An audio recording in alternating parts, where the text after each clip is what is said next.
Blockbuster gaming has been on fire in 2020. AAA bangers like Final Fantasy VII Remake, Nioh 2, Ghost of Tsushima, Doom Eternal, and Animal Crossing were delightful comforts for our indoor hibernation. Equally impressive, however, is the AA and indie space, where games like Hades, Ori and the Will of the Wisps, Mortal Shell, and Fall Guys have seen smashing success. Despite the outstanding acclaim these games achieved, many already have their Game of the Year crown reserved for Cyberpunk 2077. While I have reservations on handing out accolades in theory, I understand the enthusiasm for CD Projekt Red's pedigree and the cyberpunk themes they're flexing it on. Dystopian futuristic settings rich with advanced technology, cybernetics, and breakdowns in societal order make for an engrossing fictional world. It's my personal favorite science fiction subgenre. Compared to the marketing hype beast for 2077, there's another cyberpunk game releasing this fall at the indie level that is going criminally under the radar.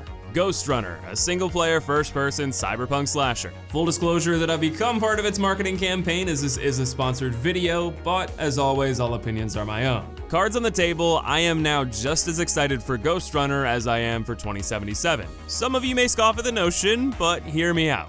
Ghostrunner operates loosely similar to Doom Eternal with a melee focus. There's a rhythmic dance to flowing through its apocalyptic streets that throttles your adrenaline into blissful overdrive.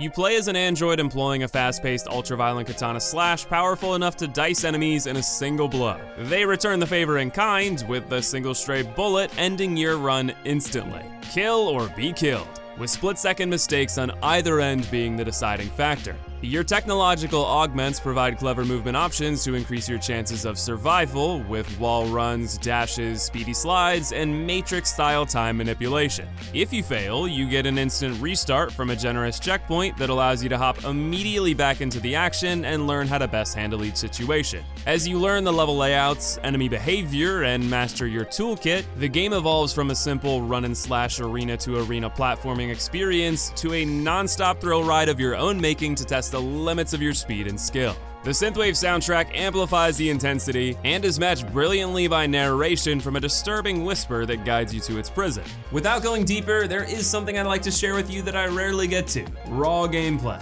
My preview consisted of the game's first level that, while short, spoke volumes on the game's quality. Experiencing this snapshot of the narration, uncut action, and killer soundtrack will bring you up to speed quickly so we can dig into the details. I recommend wearing headphones if you can, because trust me, the music is worth it. You're alive. Can you hear me? They are already looking for you.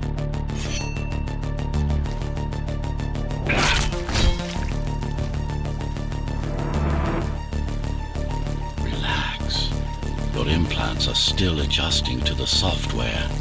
I'm in a prison. I can calibrate only your basic protocols from in here.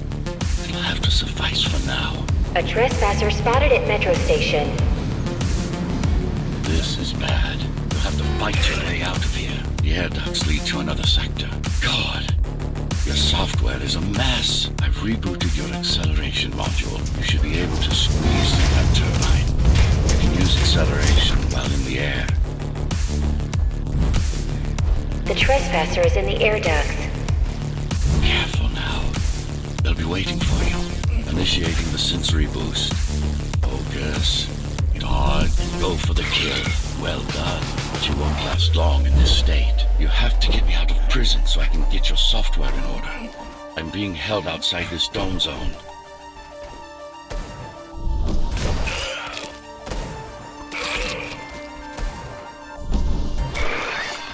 Follow the pipes to get out in the open. Use the surfaces to your advantage. Slide to gain speed. These sewers.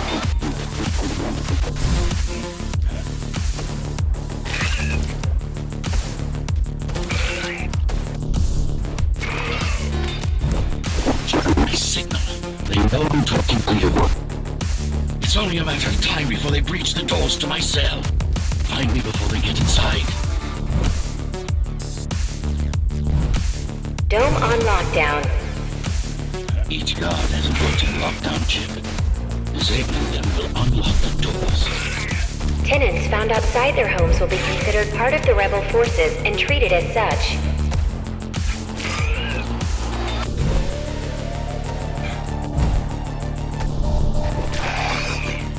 Lockdown lifted. Go.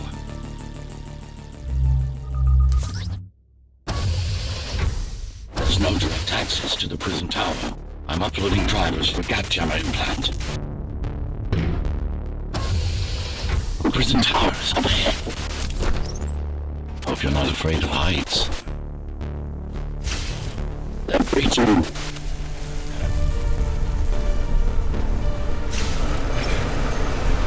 I've got to hold it longer.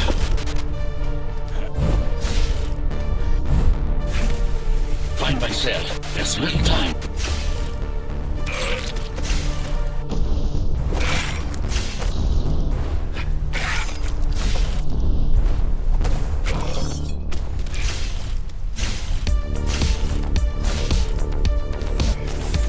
Take care of the guards first.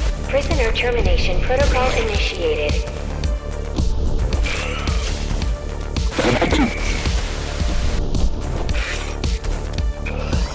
And that's all I can show you for now. Playing that out felt like taking part in one of those too good to be true E3 gameplay snapshots in real time. It was an ethereal power fantasy that I hope was as much fun to watch as it was to play. Ending with my personal best time of 4 minutes and 15 seconds from start to finish was not how my runs began. My first clear took over 10 minutes with plenty of deaths sprinkled in as I learned the system mechanics. I was never taken off guard in an unnatural way, all the new elements rolled in at a perfect pace, and they wrapped into each bit of the first level's loop intuitively.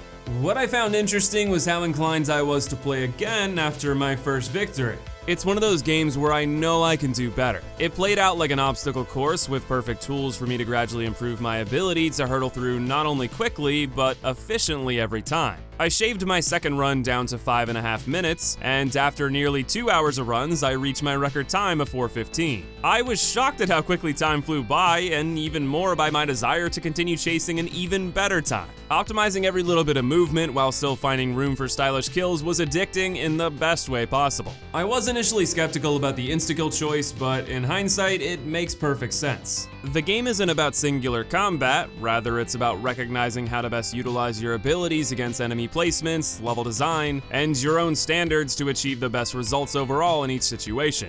That could mean taking your time exploring the world with rich cyberpunk art, seeking the flashiest KOs possible, or going for a lightning quick clear time. In going for speed, I found the game to be extremely responsive. The devs made excellent use of Unreal Engine 4 to maximize performance with great spectacle. The game runs like a dream, the platforming is polished to a shine, and the enemy AI is the appropriate mix of readable but not overly predictable. The sound design is spectacular and perfectly lulls you into the dark tale being hinted at. Details from the developers suggest your goal is to ascend a mysterious tower, the last bastion of humanity after a great cataclysm, using your physical and cybernetic skills to achieve the feat. It's a simple setup, but the narration from the Whisper really sold me on all the creepy complexities that might unfold. It reminds me loads of Doom 2016's interactions with Samuel Hayden. Not intrusive, puts emphasis on gameplay above all else, but naturally weaves into an intriguing reason for you to move forward. All of that movement is immensely satisfying and easy to perform, hard to master. I especially enjoyed making use of the time slow mechanic.